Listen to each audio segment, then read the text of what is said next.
¿Qué tal? Mi nombre es Aurelio Montes, soy ingeniero agrónomo enólogo titulado de la Universidad Católica de Chile y el año 1988 decidí invitar a socios a formar la Viña Montes, que es donde estamos al día de hoy. Y en este minuto estamos quizás en el lugar más importante, en el corazón de la viña, donde se envejecen los vinos de más alta calidad de Viña Montes. Aurelio Montes, muchísimas gracias por recibirnos en tu viña. Pero encantado, pues. Felices de la vida poder mostrar lo que hemos hecho con mucho orgullo.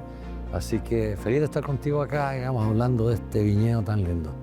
Aurelio, tú quisiste especializarte en enología cuando todos tus compañeros agrónomos se especializaban en la fruta. Así es. Quisiste exportar cuando Chile no exportaba y cuando tú no tenías ni una viña. Así es. Hoy día la viña, Viña Montes, es no solamente reconocida a nivel mundial, sino que también es un caso de estudio. Y este es el Valle de Apalta, donde aquí antes habían perales. Exacto. ¿Este es el corazón de la Viña Montes, el Valle de Apalta? Sí, absolutamente. Como tú bien describiste aquí, cuando compramos esta propiedad, habían perales y manzanos, creo, y los arrancamos para poner viña. Yo visité esta viña cuando tenía 21 años, por orden de mi jefe de ese entonces, y quedé enamorado de lo que era este valle, su potencial vitivinícola. Y yo dije, algún día voy a tener aunque sea un metro de esto, y me tomó, no sé, 35 años probablemente en tenerlo, pero lo tuve, lo compramos, los valores del suelo eran otros, mucho más baratos en esa época, y levantamos todo lo que había que eran frutales, manzanos y perales, y plantamos la viña. ¿Ah? Y desde la primera cosecha nos dimos cuenta que estábamos en el track correcto, pues los vinos se mostraron desde el día 1 como muy especiales, muy elegantes, muy finos, que era lo que nosotros queríamos. Nosotros queríamos ir al segmento alto, digamos, del mundo del vino y a la exportación, básicamente, que es donde está el mercado potente. ¿Eh? Así que con este positivo resultado y este sueño hecho realidad, partimos con Montes y, de hecho, no partimos, hemos partido antes, ya estábamos con Montes y fuimos logrando ciertos reconocimientos y calidades muy mejoradas y eso nos llevó bastante a la fama y con mucha innovación. Tú ves aquí atrás de nosotros todos estos cerros plantados. En Chile no habían cerros plantados, pero yo, producto de los viajes al extranjero, sobre todo a Europa, por trabajo. Nadie plantaba en las laderas. Nadie plantaba en las laderas porque es caro, es complicado. Hay que remover piedras, remover arbustos, árboles. La mano de obra se encarece porque es muy difícil trabajar en ladera. Para los obreros es muy cansador. Entonces, ¿Y cuál es la ventaja? Una ventaja es que el cerro, por de pronto, por la pendiente prácticamente no tiene heladas, primer punto. Las heladas escurren hacia el valle por el peso del aire y se quedan en el valle y el cerro queda intocado. Segundo, los suelos de los cerros ya están muy erosionados por miles de años, ¿no es cierto?, de erosión eólica, de viento o de lluvia. Entonces ya son suelos, digamos, con poca materia orgánica, mucha piedra, que no tienen gran potencial.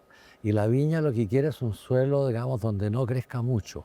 Como yo digo, a mí me gustan las viñas un poquitito tristes, porque son las que producen las uvas de calidad. La viña muy contenta produce racimos preciosos como a poner en la mesa, ¿no es cierto?, para consumo en fresco.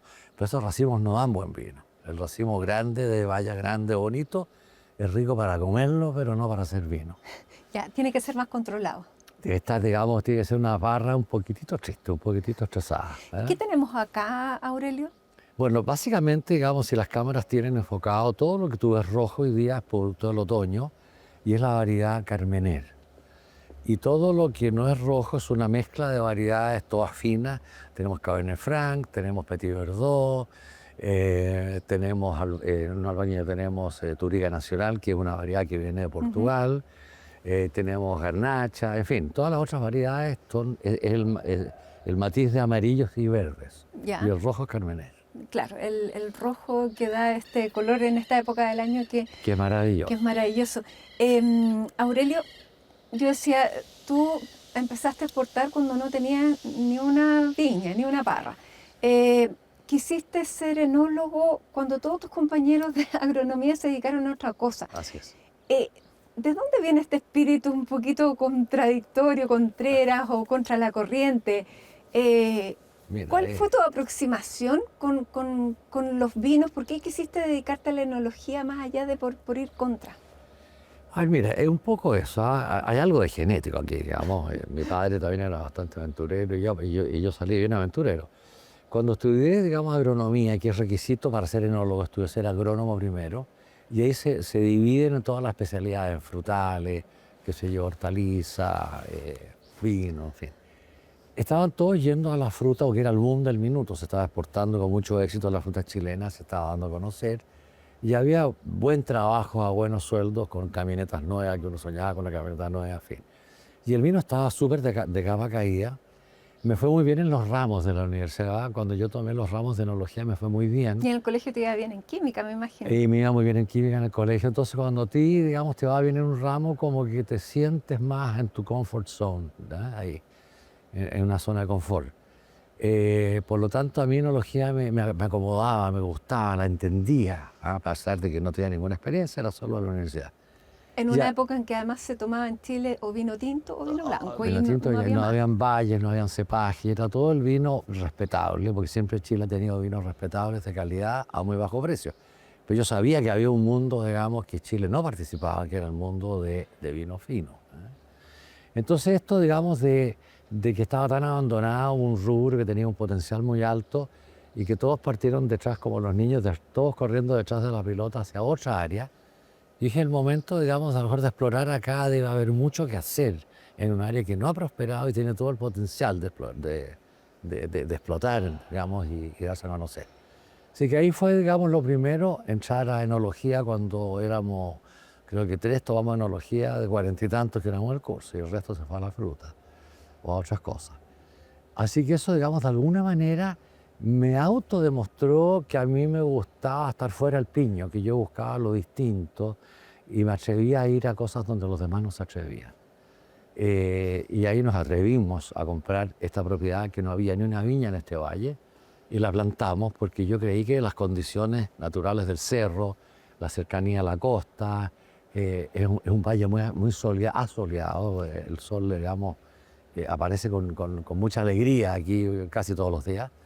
Sí, aquí tiene que ser bueno para vinos y los primeros vinos que sacamos aquí eran muy buenos. ¿Te acuerdas Así nos quedamos. de tu primera vendimia? Mi primera vendimia, sí, fue en la Viña Undurraga, porque mi primer trabajo fue en la Viña Undurraga como enólogo, que tuve 12 años, mucho tiempo allá.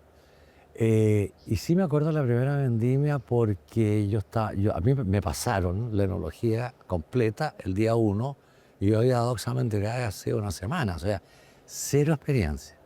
Entonces cada cosa que pasaba la sufría pero con la intensidad que no te puedes imaginar de profunda.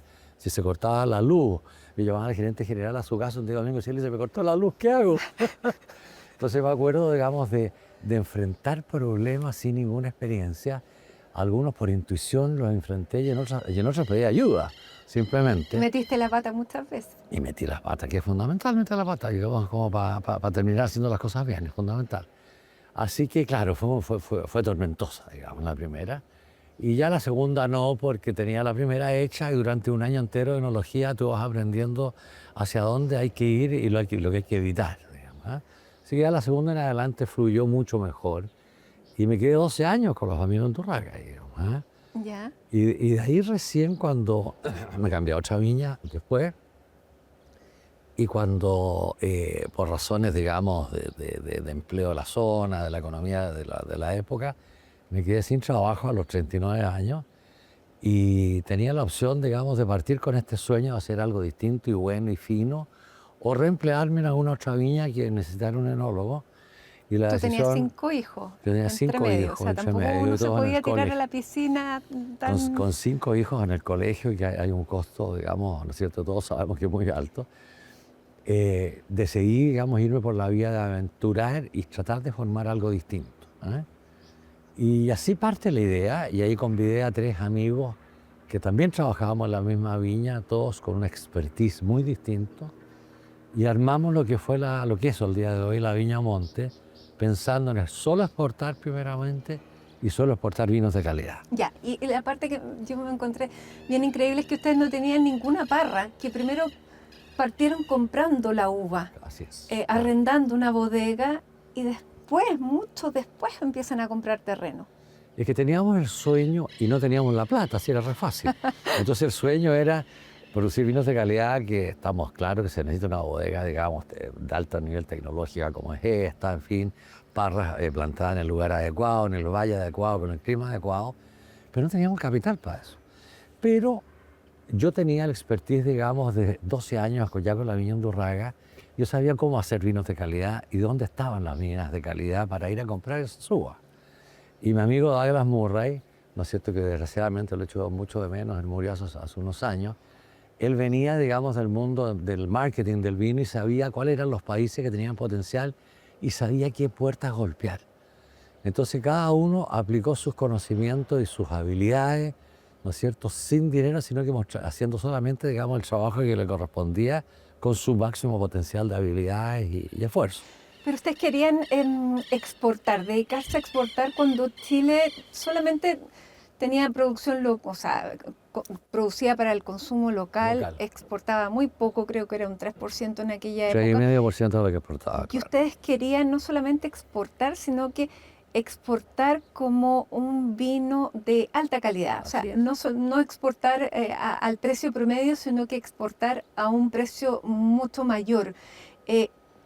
¿Por qué, Aurelio, tomaste eso? ¿Por qué te pareció que podían tener éxito apuntando además en mercados que Chile no tenía un nombre como productor de vino, la viña era nueva y querían competirle a los grandes vinos, a los franceses, a los italianos, a los australianos, a los californianos? ¿Cuál era lo que tú decías que tenía Chile o ustedes podían dar y que podía dar resultados? Mira, a ver, hay varias cosas aquí que son entretenidas. Una, teníamos plena confianza cada socio en su área. Nuestro socio economista fue el primer decano de la Escuela de Economía a los 29 años, o sea, el tipo una máquina en lo que es la economía. Douglas Murray una máquina en marketing. Yo ya llevaba 12 años en el vino, o sea, ya podía decir que ya entendía el vino y entendía cómo hacerlo bien.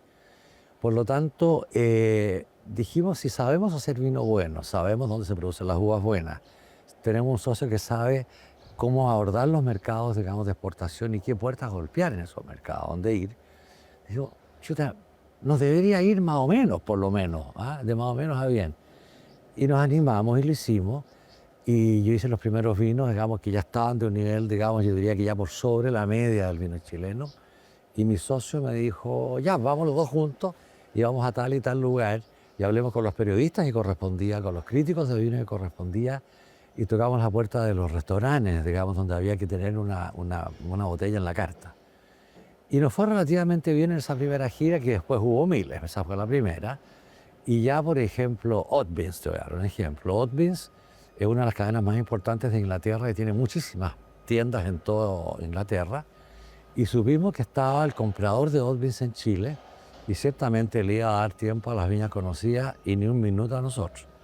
Bueno, logramos nosotros saber en qué pieza estaba, de qué hotel, y lo llamamos, digamos, para callado, decirle, oye, somos una viña nueva, que le contamos rápidamente y quisiéramos que nos probara los vinos. Dijo, encantado, nos encuentro muy entretenido, así que mira, yo entre tal y tal hora tengo un tiempo. Y en esa hora llegamos al hotel con nuestras botellitas, se las mostramos y le fascinó el vino. Dijo, este vino está totalmente fuera de lo que yo estaba probando. Me encantó y lo quiero para las tiendas Oatbeans. Entonces en la primera reunión inmediatamente le dimos el palo al gato y aparecimos en Oatbeans, que tenía 200 y tantas tiendas en toda Inglaterra. Así que, y así se fueron sucediendo las cosas. No todos fueron historias exitosas, algunas fallamos, algunas no nos fue bien, pero tuvimos un poco esa vía. Y coincidió también con una época de Chile que Chile se estaba abriendo el mundo de las exportaciones. ¿Qué año empezaron a exportar ustedes? Nosotros empezamos la viña a partir del año 88, 89, ahí entre esos 2 años. Pero Chile exportaba nada, Chile exportaba el 3,5% de su producción. Por lo tanto, no podíamos afirmarnos en lo conocido que era Chile, porque no era conocido. Entonces, incluso los compradores eran aventureros, de aventurar con un país desconocido, lejano, de Sudamérica, y comprar unas pocas cajas. Ya era una aventura para ellos, Pero ¿eh? después el desarrollo de la viña fue coincidiendo con estos tratados que fue firmando Chile, esta apertura de mercado. ¿Cómo también Sí, sí. el timing coincidió con lo que ustedes estaban haciendo? Coincidió. Nosotros, digamos, apuntamos al mercado que había que apuntar, que era el mercado internacional, porque ahí está, digamos, la gente de dinero y los grandes consumidores, no en Chile, están afuera. Lo hicimos bien, y yo diría que marcamos una pauta a muchas otras viñas que no se atrevían a hacerlo. Y hoy día yo cuando veo todas las viñas de tamaño mediano, en fin, o chicas, yo me recuerdo con mucha nostalgia cuando partimos nosotros. Y ellos están siguiendo un poco, yo creo que una de las grandes satisfacciones que tengo yo y mis socios es que dejamos una huella. Digamos, se puede, no tienes que ser famoso ni rico para ser exitoso en las viñas. Puedes ser exitoso, digamos, con mucho esfuerzo, haciendo las cosas bien, estando en los valles adecuados, con las cepajes adecuados, por lo tanto, se puede. Así que eso nos alentó a nosotros, digamos, a ir adelante con la exportación. Y yo diría que nosotros fuimos, digamos, la punta de lanza, porque todos que nos miraban con cara curiosa, estos newcomers, digamos, o con simpatía, mira, estos chiquillos jóvenes tratando de hacer algo entretenido, en fin, y hasta con pena los miraban probablemente algunos. Y cuando vieron que empezamos a premiar vinos en ferias internacionales y a estar en lugares de mucha reputación, todos dijeron, oye, parece que esta cuestión resulta. Incluso viñas grandes ya establecidas siguieron, digamos, un poco el camino, digamos, de irse a los vinos, de no temerle al mundo de los vinos finos. Y muchos que estaban con sus viñas plantadas, que no se atrevían a hacer nada, salvo a vender su uva a otros, empezaron a envasar sus vinos y a seguir la huella nuestra. Algunos más exitosos que otros, en fin. Por lo tanto, una de las grandes satisfacciones que tenemos es esto de haber mostrado un camino que nadie lo había abierto, ¿eh? Aurelio, ustedes se han convertido también en un modelo de estudio universitario, Sí. como modelo de negocio.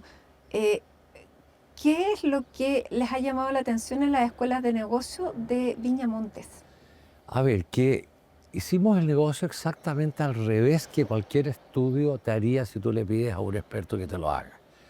Nosotros, digamos, sin viñas propias, sin bodega propia, ¿no es cierto? Pero con mucha pasión y ganas de trabajar y con mucho cariño por el rubro, logramos hacer vino bueno de uvas compradas y hacer el vino, digamos, hacer el vino en bodegas que no eran nuestras, sino que subarrendadas, digamos, a terceros.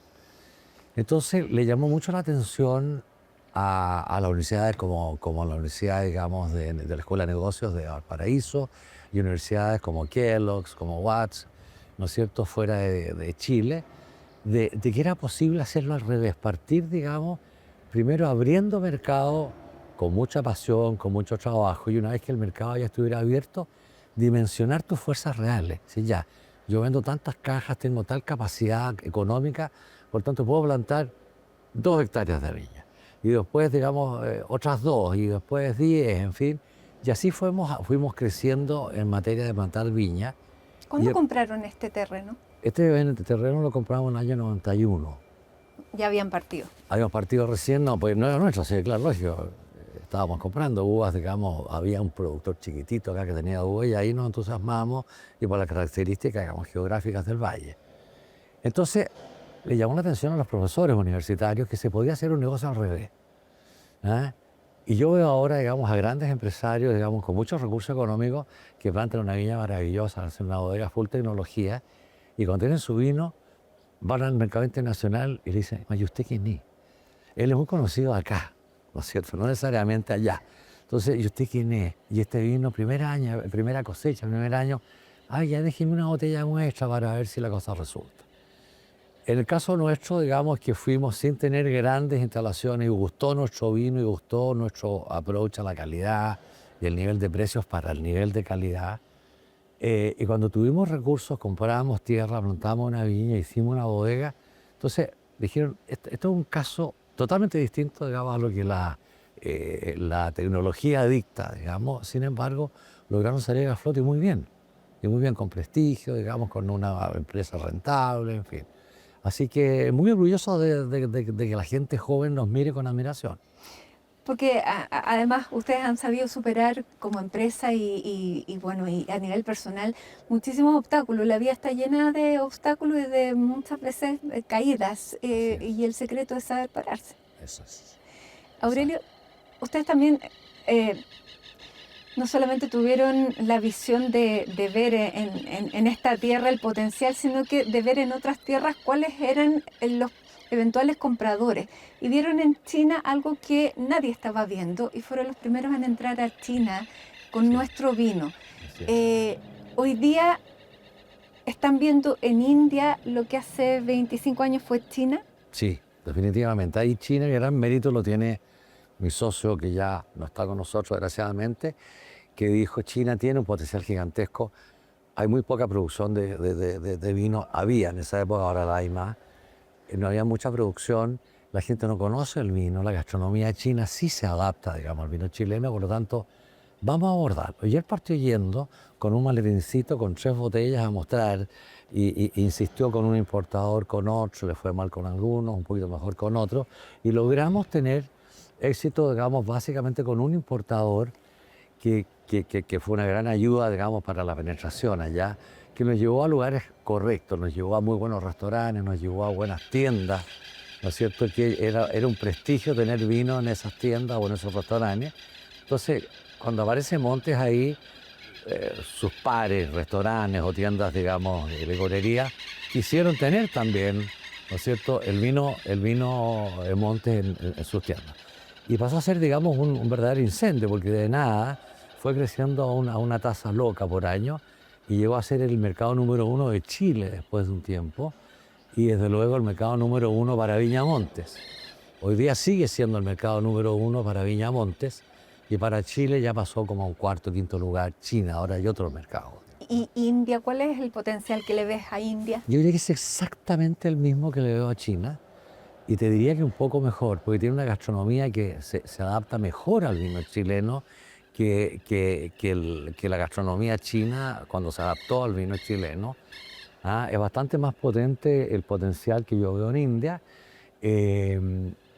Hay un cierto expertise, ya hay una mujer muy capaz, que es una Master of Wine, que ella estudió en Inglaterra y se ha dedicado a promover el vino en India. Hay una escuela o varias escuelas de sommelier que no las había en China y sí las hay en India. Ya gente joven que le gusta el mundo del vino y la relación gastronomía y vino. Entonces ya están estudiando bastante del vino y aprendiendo los cepajes, qué sé yo, y aprendiendo de Chile, porque es un lugar tan especial. Y hoy día Chile lo respeta, porque ya es muy conocido. Entonces sí que tengo mucha confianza que India se va a abrir. Hoy día la gran valla de penetración a India lo constituyen los aranceles. Están los vinos con un 170% de impuesto. Entonces con esa tasa es simplemente imposible vender vino. Pero ya hay dos comisiones, una india y una chilena, estudiando, Un ¿no es tratado. cierto?, la posibilidad de un tratado de libre comercio, en que ya ciertas cosas han ido, digamos, en la fruta, sobre todo se ha avanzado mucho, y el vino es parte, digamos, de la agenda, que ahí estamos tratando de, con este nuevo gobierno, ¿no es cierto?, convencer al canciller y a los negociadores de que sería fantástico para la industria del vino chileno que India se abriera también. Y yo tengo mucha confianza que se va a abrir. Yo ya tengo programado para más avanzado este año, hacia fines de invierno chileno. Voy a ir con la Master of Wine, que yo soy muy cercano a ella, tenemos una relación profesional muy cercana. Ya yo voy a ir a hacer una gira técnica a Nueva Delhi, a Bombay y a Bangalore, que son los 3 pilares, ¿no es cierto?, donde se puede desarrollar el vino y después se podrá seguir. Ya, las pilas no se te agotan, Aurelio. No se me agota, todavía sigo con las pilas bastante puestas. Porque tú cumpliste ahora 77 años. 77 años, sí. Y cuando tú miras hacia atrás, ¿cómo te ves? A ver, es que trabajé tanto y lo hice con tanto agrado, con tanto cariño, que se me pasó la vida sin darme cuenta. Y de repente uno O sea, que se ha la pasado porque la vida continúa, digamos. claro. O sea, Y tengo muchos reparos, digamos, de mi pasado, que lo tienen la mayoría de los hombres jóvenes o no tan jóvenes, que es haberle dado no tanto tiempo a los hijos en favor del trabajo, ¿no es cierto? Que probablemente tomaste una beta, no la precisa. Si yo partiera de nuevo, le daría mucho más tiempo a mis hijos y menos al trabajo. Bueno, pero la vida me llevó por un camino ¿Y en que me cómo te fue obligó a trabajar acompañando mucho. tu familia? Porque en estas aventuras y muchas veces tirarse a la piscina con poca agua o no viendo si había o no agua, tu señora me imagino que ha sido súper importante, tus mismos hijos, de tener un papá aventurero, ¿qué ha significado para tu familia y tu familia en ti? Sí, yo creo que no me lo han reprochado que haya dado tantas horas al trabajo y no tantas a la familia, porque ellos han ido, digamos, siendo unos grandes fans y unos grandes admiradores de todas mis locuras. ¿Ah? Eh, Cuando partimos con Apalta, desde el día uno vinieron a conocer la viña y les gustó mucho este concepto de plantar los cerros, en fin, cuando construimos la bodega. Hoy ya son grandes hinchas del restaurante que tenemos acá en la viña, que es un gran restaurante. Y además, digamos, se involucraron un poquitito en el negocio, porque mis hijos fueron los primeros vendedores de vino Montes, digamos, en el mercado chileno.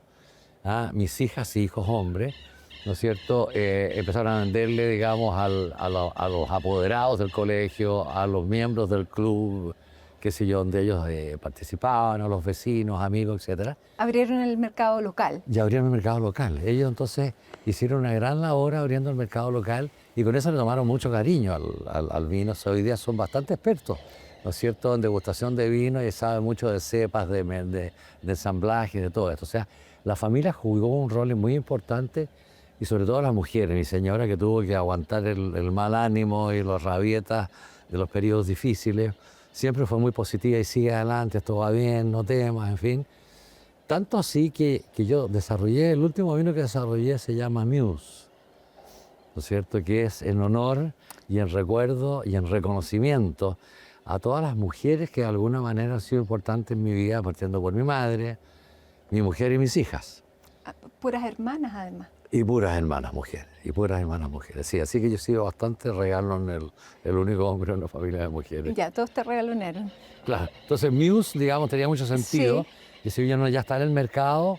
Es un vino tremendamente sofisticado, de gran nivel de calidad, pero caro. Entonces se mueve a su nivel, digamos, en términos de volumen. No son grandes los volúmenes.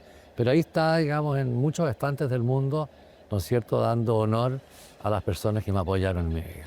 ¿Cuáles han sido los momentos difíciles o los fracasos de Aurelio o de la viña? No sé si son un sinónimo, ¿no? Sí, Es sinónimo. son un poco, van muy ligados. Pues yo la verdad que el gran golpe de vida que tuve fue cuando estuve, digamos, después de Undurraga me pasé a otra viña, muy conocida, dejemos el nombre, digamos, un poco aparte, y esa viña fue vendida, por lo tanto el nuevo dueño trajo a su equipo y el equipo que había quedó sin trabajo. Y me encontré, digamos, a los 39 años con 5 hijos y sin trabajo, digamos, lo que es muy duro. Yo tuve que tomar una decisión de qué hacer, si reemplearme o partir con este sueño que yo tenía. Y es una etapa que la recuerdo como que me duele un poco la guata, digamos, porque fueron meses duros en que tuve que pedir becas en los colegios para mis hijos. Mi señora tuvo que restringir, digamos, todos los gastos de la casa al máximo. O sea, tuvimos que realmente bajar a un nivel muy, muy mínimo para poder seguir luchando. Y después, gracias a Dios, que se pudo recuperar todo. Así que ese fue el momento difícil mío. Y el momento difícil de la viña fue, yo creo que por glotonería, por ser demasiado ambicioso. Cuando ya estábamos en el mercado con bastante éxito, nuestros importadores ingleses me dijeron: oye, hay un enólogo inglés que estudió en Australia, que es una especie de rey Midas, lo que toca lo convierte en oro. Entonces le contamos de la historia tuya y del vino y se entusiasmó mucho de que podían hacer un vino juntos. Y lo conocí, nos conocimos, digamos, y tuvimos una buena aproximación. Dijimos, hagamos algo juntos, que hagámoslo. Y el tipo era muy ambicioso y muy exitoso.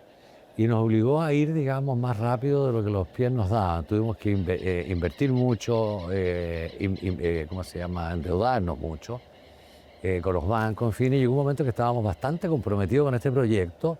Y este famoso Rey Midas, que era tan fantástico, al momento, digamos, de empezar a vender, digamos, y a realizar este negocio que teníamos, ¿no es cierto?, en su génesis, no fue tan fantástico. definitivamente, que pasa muy seguido en la vida.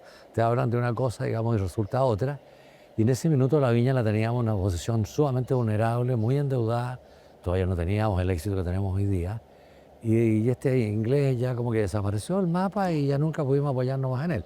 Sí, tuvimos que luchar mucho, digamos, por convencer a los bancos que nos siguieran apoyando. Eh, y bueno, y lo logramos y salimos, digamos, del escollo. Entre medio tuvimos que vender el 10% de las acciones para hacer capital, porque nos faltaba ¿Hipotecarlo mucho, tú? claro. No, vendimos, digamos, directamente a gente que estaba, le gustaba mucho el concepto que teníamos nosotros y encontramos un socio maravilloso, digamos, que compró, digamos, el 10% de la acción. ¿Cuánto ha jugado la fortuna en todo esto? ¿Qué factor ha tenido la fortuna? Yo creo que siempre hay un poco de fortuna en cualquier negocio que uno haga, pero como dijo, digamos, este tenista, que no me acuerdo su nombre, que es una frase célebre, que dice, mientras más trabajo y más entreno, más suerte tengo. Sin Entonces, duda. entonces no es tanto la fortuna, sino que cuán acertadas son tus decisiones, cuánto trabajas, cuánta pasión le pones, cuánto entusiasmo, cómo te proyectas al mercado, que supera yo creo que un poco la fortuna. Ahora siempre algún poquito de fortuna hay, que caíste justo en el mejor importador de China, estamos en este momento como número 1 en Corea también, un gran importador coreano. Entonces, ha habido algo de fortuna, pero no sé, puede ser el 10% del éxito y el otro 90% ha sido esfuerzo, cariño y hacer las cosas bien. Aurelio, vamos a hacer una pausa en CNN Íntimo para seguir conversando al regreso y que me cuentes por qué entonces cada botella tiene un ángel. Así que hacemos un alto y ya estamos de Encantado. regreso aquí en CNN Íntimo junto a Aurelio Montes.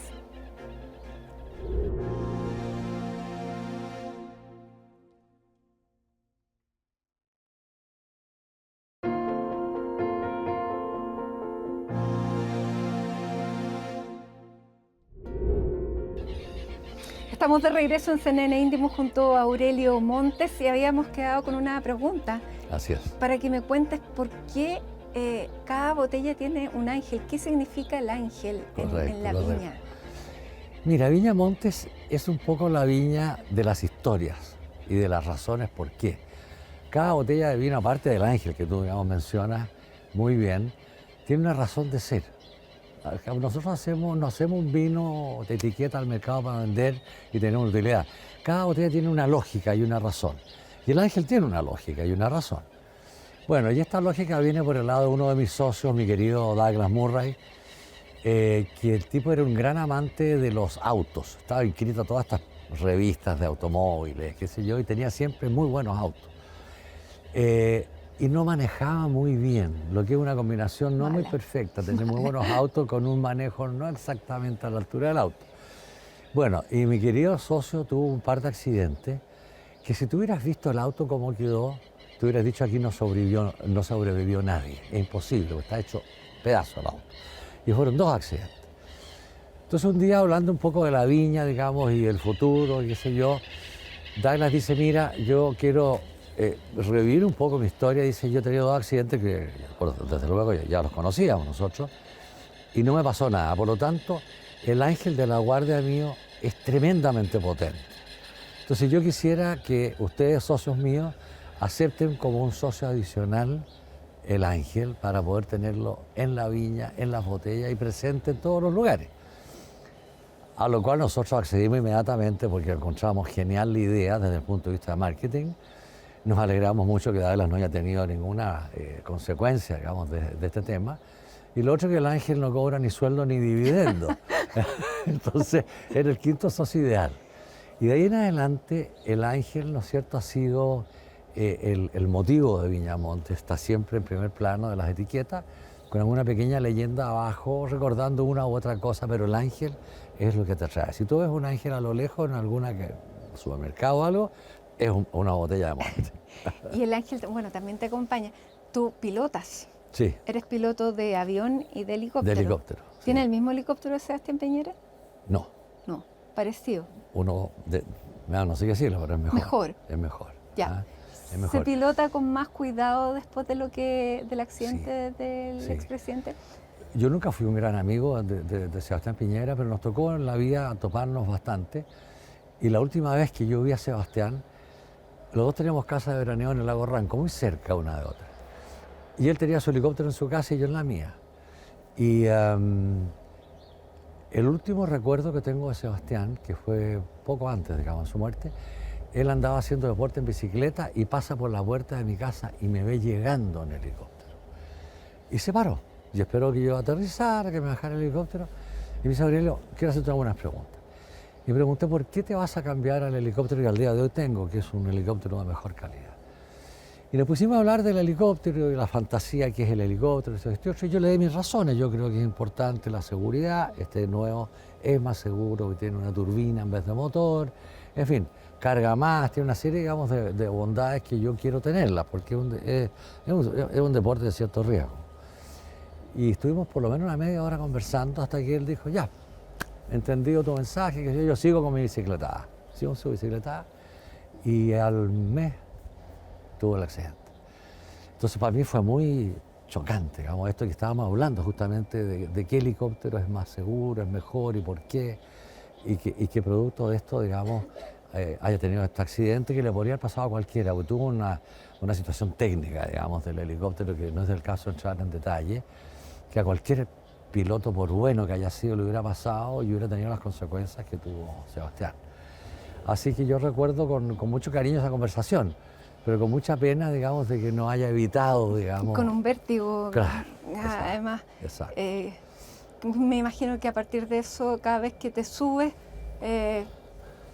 uno se sube con más cuidado, ¿no? Se sube con más cuidado y muchas veces, no, te mentiría si digo que todas, cuidado, recordemos lo de Sebastián Piñera. Entonces, cuando yo ahora le respeto muchísimo el clima, de hecho hoy día, con el equipo de marketing de La Viña que estábamos acordando esta entrevista, yo dije lo más probable es que llegue en helicóptero. Y después llamé de vuelta y dije, mira, no. Amaneció nublado. No, ni siquiera, porque era ayer o antes de ayer. Le dije no, porque va a ser estresante si amanece nublado y hay un poco de niebla. Yo sé que tengo un compromiso a una cierta hora. Prefiero por esta oportunidad, digamos, dejar el helicóptero en su casa guardado y me vine en auto. Pero tú también andas en moto. Yo también ando en moto, sí. Pero no de forma deportiva. La uso básicamente para ganar tiempo en Santiago. Porque en Santiago, con el tráfico que tiene a ciertas horas, ¿no es cierto? Un auto se demora el doble. Y tiene una razón. La carrocería la pone uno. Eso sí. Pero tiene, digamos, un fondo un poquitito más romántico.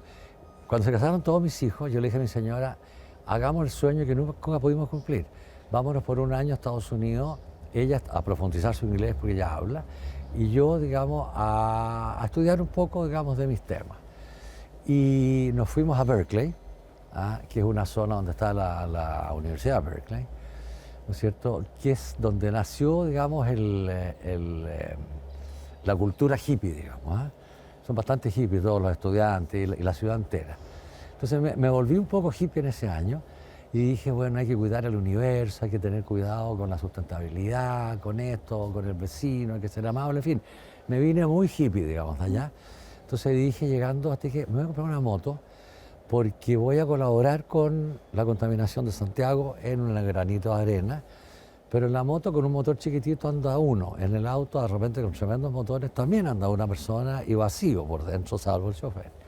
Así que el objetivo principal fue colaborar, digamos, un poco con la sustentabilidad, digamos, sobre todo de Santiago, y me favoreció mucho el tiempo, porque una moto, si andas con mucho cuidado, igual ganas mucho tiempo respecto a los autos, por las luces, los tacos, los accidentes, qué sé yo.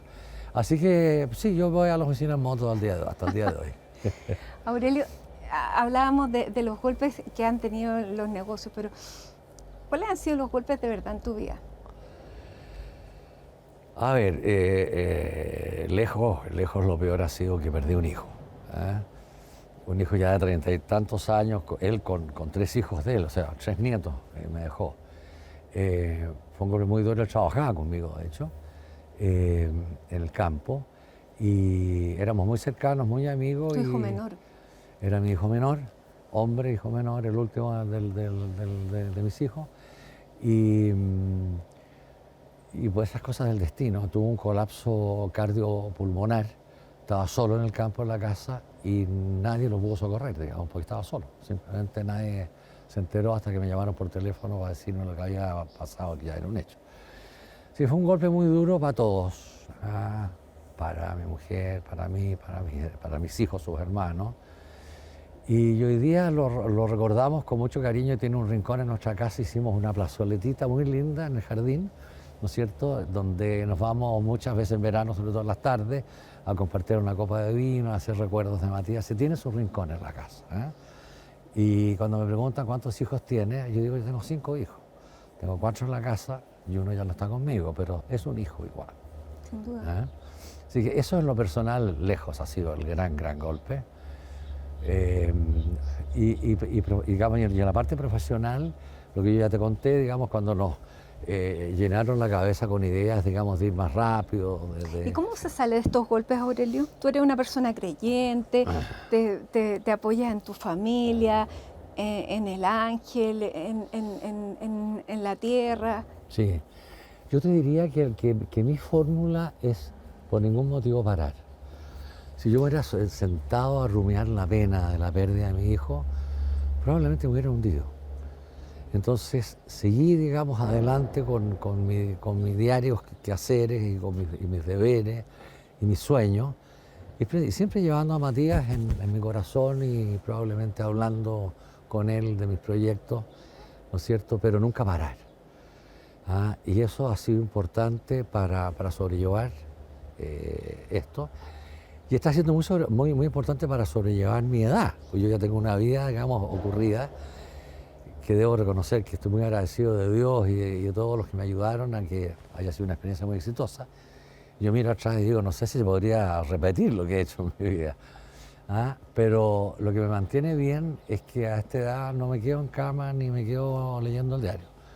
Salgo a la lucha. Ahora, bueno, cuando uno habla de familia Montes, se viene a la memoria el accidente que tuvo tu nuera, pero eso es algo que le pasó a tu hijo. Claro. Me imagino que de todas maneras es un golpe para toda la familia. Hoy tu hijo trabaja contigo, sí, es enólogo también. ¿Cómo sigue la tradición y la viña junto a él, que lleva tu nombre además, Aurelio Junior? Sí. ¿Y cómo es trabajar con él y dar espacio y parte del control cuando es uno el que ha sacado adelante una cosa como esta? Sí. Mira, también ese otro drama familiar, digamos, que yo creo que es como caso medio único. Mi hijo se casó y su primera noche de luna de miel la pasó con su señora, y el segundo día de su luna de miel murió la señora, en un desastre que hubo en Tailandia, con el terremoto y el tsunami y todo este tema. Bueno, Aurelio sufrió mucho. Yo apenas me avisaron, me fui inmediatamente, digamos, a Tailandia con mi señora, y estuvimos con mi hijo y con mi mujer recorriendo, digamos, todas las morgues y todos los hospitales de la zona, porque había miles de muertos, hasta que la encontramos. El padre de ella, digamos, Alan Cooper, también fue conmigo, y también salíamos todos los días a buscar hasta que la encontramos. Bueno, Aurelio volvió, digamos, con una pena tremenda, pero también consciente de que no se acababa el mundo, se acabó, digamos, un sueño de él. Y siguió adelante luchando, pero con un prima distinto.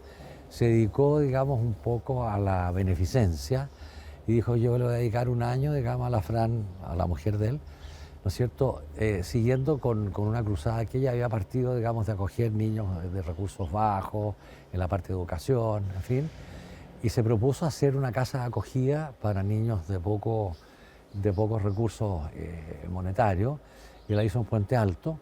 Se demoró un año, justo lo que él tenía pensado, digamos, más o menos, así que fuimos a golpear puertas, yo le ayudé un poco con amigos, digamos, a conseguir los fondos, hasta que se logró conseguir todos los fondos y se hizo la casa y se inauguró la casa, y estuvo presente, digamos, el obispo de Santiago en ese minuto en esto.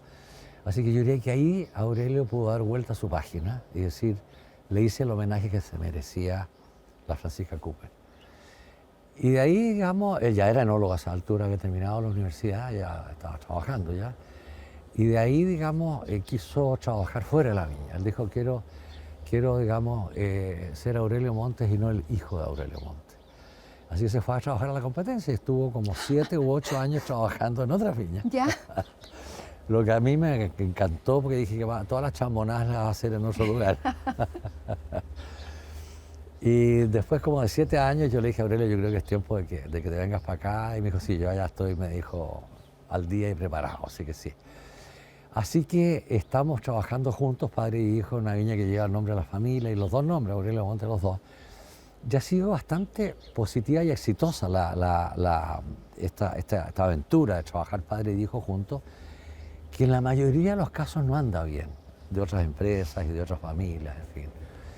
Y en este caso nos anduvo bien porque yo creo que hemos tenido algo muy especial él y yo.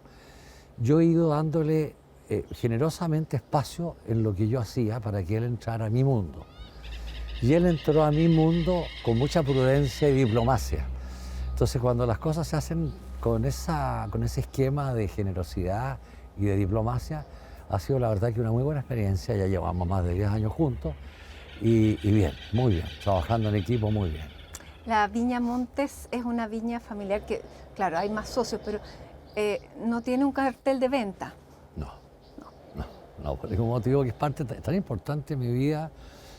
Yo siempre digo en son un poquitito de chacota, digamos. Yo tengo, digamos, como 3 cosas en la vida que no vendería por ningún motivo, que es a mi familia, a mi señora, ¿no es cierto?, mi familia, mi escobilla de dientes y la viña. Son cosas que no están a la venta, simplemente. Puede ser una parte muy importante en mi vida. Ya hemos cumplido 37 años, creo, de operación. Formé una cosa de cero, logré cumplir un sueño que tenía. Y eso ha sido muy gratificante para mí. Tenías un sueño y lo cumpliste. No me quedé sentado arriba del sueño, sino que lo llevé a cabo. Entonces, ha sido una experiencia de vida fantástica y la experiencia con Aurelio Hijo ha sido muy buena, muy buena. Y se están abriendo con nuevos terroirs. Están en el sur. Así es. Otra locura, porque plantar en Chiloé. ¿Qué va a salir de ahí? A ver, Chiloé tiene una historia también, tiene una historia. Tiene la historia de que a mí me encanta, digamos, los botes, las velas, los veleros. Sí, sí. Y tengo un velero en Puerto Montt y salgo de repente a recorrer las islas, en fin. Y yo siempre miraba, digamos, las islas y decía, ¿cuándo me voy a atrever a plantar acá? Pues yo miraba en el mapa y decía, Chiloé está a la misma latitud, digamos, que Nueva Zelanda, que hace grandes vinos. Sí. Sí, ¿por qué no Chiloé? Tiene problemas de clima, pero ¿por qué no? Bueno, y después, digamos, de amasajar este proyecto por muchos años, decidí hacerlo. Entonces ya hace el año 2017 lo llevamos a cabo, hicimos un convenio con un propietario allá, digamos, que está en una isla, digamos, del archipiélago de Mechuque, que literalmente la viña me llega al mar. Está las patitas en el mar de la última parra, prácticamente. Y dijimos, bueno, veamos cómo nos va. Y ahí ha sido casi una tesis universitaria, pues ciertamente es chico, no es grande, son casi 3 hectáreas. ¿Y qué cepa hay? Ahí tengo 7 cepas. Ya. Pues justamente lo que yo quería era ver cuáles se podían adaptar de las de Chile y de fuera de Chile. Entonces estoy con 3 que son bastante comunes en Chile, con Sauvignon Blanc, con Chardonnay y con Pinot Noir. Y de las 3, digamos, hay 2 que se han dado muy bien, que es el Chardonnay y el Pinot Noir, y no tanto el Sauvignon. Y después de fuera de Chile traje el Albariño de España, traje el Pinot Grillo de Italia, traje el Gewürztraminer de Alsacia y traje el Riesling del río Rin y del Mosel de Alemania. Así, y yo estaba observando todos estos, ya han pasado casi 8 años, 7 años que pusimos la primera parra, y hemos estado observando y anotando, digamos, el comportamiento de cada parra y cómo les afecta el clima, mucha lluvia, poco lluvia, qué sé yo. Y ya tenemos un producto terminado, en volumen chico, desde luego, porque es una operación chica, pero el sueño se cumplió. Y está ahí, digamos, ya tenemos vino que lo vamos a sacar al mercado a fines de este año probablemente.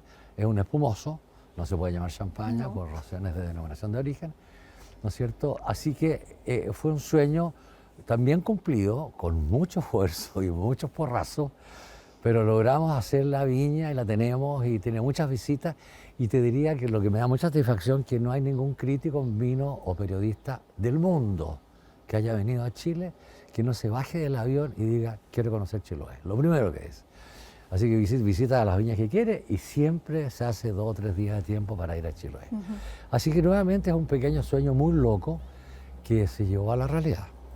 Y teníamos una viña en Argentina también, que también es otra locura, con un país bastante distinto Porque a Chile. entraste justo después del Corralito. Entré justo después del Corralito, hemos pasado por todos los embates de la economía, digamos, argentina, y ahora estamos con mucha esperanza que con este presidente nuevo, Milei, ¿no es cierto?, que está haciendo cambios muy profundos en su estilo, creemos que eso va a traer mejorías considerables, digamos, a los empresarios que estamos en Argentina.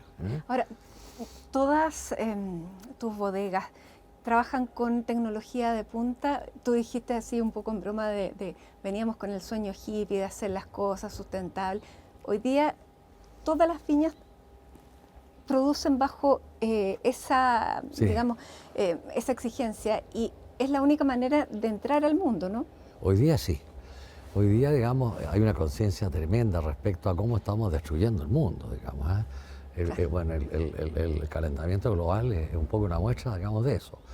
Pero, digamos, la basura, qué sé yo, en las veredas, en las calles, en las playas, en fin, y hacer cosas impropias, digamos, en favor del mundo, gastar mucha electricidad, mucha agua, quemar muchos motores, producir mucho CO2, en fin. Así que, claro, yo volví medio hippie con esa idea, digamos, y... Que ya no es hippie, es la manera de producir. Hoy día es lo natural, claro, en ese minuto era un poquito hippie. Y la bodega en la que estamos acá, ¿no es cierto?, es de flujo gravitacional, o sea, no uso motores salvo para llevar la uva al techo y de ahí todo se hace por gravedad hasta que llega prácticamente a la botella el vino. Entonces no hay consumo, o sea, hay consumo eléctrico, pero mínimo. No sobremanipulamos la uva, no le hacemos mucho proceso, mucha bomba, mucho filtro, sino que naturalmente llega a la botella. Tengo una duda. Aquí en la bodega, en las barricas, tú tienes canto gregoriano. Sí. Para el envejecimiento del vino. Sí. ¿Qué efecto tiene eso sobre el vino? A ver, la bodega entera por de pronto está hecha bajo el concepto, digamos, de la filosofía Feng Shui, que es una especie de filosofía, arte asiático, y uno de mis socios era muy fanático por todo lo asiático. Sí, la bodega entera está construida con ese concepto gravitacional, ¿no es cierto?, usando mucho la luz natural, las piedras que tú ves son todas de la zona, la madera es de la zona, en fin. Y ha sido tremendamente positivo porque es un plus, digamos, importante. Ahora la música es importante, pero Aurelio, mi hijo, tiene una razón y yo tengo otra. ¿Qué se puede sumar? Aurelio ha leído mucho, digamos, a un científico japonés que me ha dicho 100 veces el nombre y se me ha olvidado, o sea, 100 veces, que habla justamente sobre el efecto del ruido sobre los líquidos. Y él demostró que el agua, en este caso no era el vino, pero el vino, digamos, debería reaccionar igual, frente a diferentes músicas, reacciona distinto, formas distintas al congelarse, cristales de diferentes formas, o simplemente la música muy estridente no hace cristales, hace rayas. Y la música suave hace estrellas y cosas muy bonitas. Él le cree mucho a que la música deja muy feliz al vino, digamos, lo tiene muy feliz esos 2 años que están guardados ahí. Yo creo en parte, digamos, de esa filosofía, digamos, de esa explicación técnica, pero creo mucho más en el efecto que tiene sobre los seres humanos. Cuando trabajamos todos, los enólogos, yo, mis trabajadores de aquí, colaboradores, trabajamos en esa sala y entramos ahí y escuchamos la música, es como entrar al templo, es casi como entrar a una iglesia. Entonces tú haces lo que haya que hacer, lo haces muy bien. No botas un papel al suelo, desde luego prohibido fumar. En fin, haces un trabajo, pero lo más cercano a la perfección, porque estás en un ambiente casi sagrado. Y cuando yo degusto ahí, igual. Cuando yo degusto, me concentro mucho más y, en fin. Entonces, son 2 explicaciones que yo creo que se pueden sumar. Y nos ha traído muchos dividendos. Estamos nosotros abiertos al turismo. Recibimos nosotros más de 60.000 personas por año que visitan las bodegas y las viñas. Y cada persona que entra a la bodega y va a esta sala de música con las barricas, queda con un impacto que después de años me dice, mira, yo una vez fui a tu viña y nunca se me olvidó las barricas con la música. Es el highlight, digamos, de la bodega. Así que muy contento con la música, yo creo que cumple un rol en ambos sentidos, humano y científico, y nos ha ido muy bien con eso, así que estamos muy contentos ahí. Aurelio, se nos acabó el tiempo, pero no puedo dejar de preguntarte, ¿qué te mueve en la vida? ¿Qué me mueve en la vida? A ver, yo diría que ser feliz. Trato, digamos, de buscar la felicidad. Ese otro pequeño secreto que no te lo mencioné a lo largo de la entrevista, que nuestro objetivo final cuando formamos la Viña Montes nunca fue el dinero, nunca. De hecho, Alfredo Vidaurre, gran economista chileno, muy conocido, decano de la Escuela de la Universidad Católica, nunca hizo un proyecto para las cosas que hacíamos, para comprar este campo, para plantar la ladera, para hacer tal o cual vino, nunca hizo un proyecto. Dijo, oye, a ver, Aurelio, ¿te gusta este cerro? Sí, me encanta. Douglas, ¿tú crees que este vino tiene, digamos, en el mercado algún nicho? Sí lo tiene. Vamos. Entonces, no fuimos persiguiendo el dinero. No puedo conocer que después vino el éxito y eso te trae, digamos, algún beneficio. Entonces, yo creo que fue muy importante el cumplir cada uno con su sueño de hacer algo mucho más que buscar el dinero. Entonces, yo diría que lo que me mueve en mi vida es la felicidad en mi familia, son muy cercanos todos mis hijos, mis nietos, en fin, muy amigos soy yo de mis nietos. La felicidad en la viña, ¿no es cierto?, que ha sido un éxito. Yo veo cuando entran personas y quedan todas admiradas de lo bonito, en fin, es otro motivo de felicidad. Todas estas locuras que hemos mencionado, de pilotear, de la moto, del velero, en fin, es lo que me hace feliz. Entonces, me tomo días de repente que podría ser productivo, pero prefiero ir a volar o a navegar. Aurelio Montes, muchísimas gracias por habernos recibido, por habernos compartido tu historia. Ha sido un placer conversar contigo. Por favor, esto para mí es un placer. Yo me hubiera quedado todo el día contigo conversando, porque son tantas las historias, digamos, y tanto lo que hay aquí, que me encanta contarlo. Yo disfruto más que tú entrevistándome, yo contando. Y porque le va a servir a más de alguien en espero. su vida y en lo profundo. Así que Así espero. gracias, muchísimas gracias. Y de aquí desde el Valle de Apalta nos despedimos en esta edición de CNN Íntimo. Gracias por habernos acompañado y sigan en nuestra sintonía. Nos reencontramos en una próxima edición.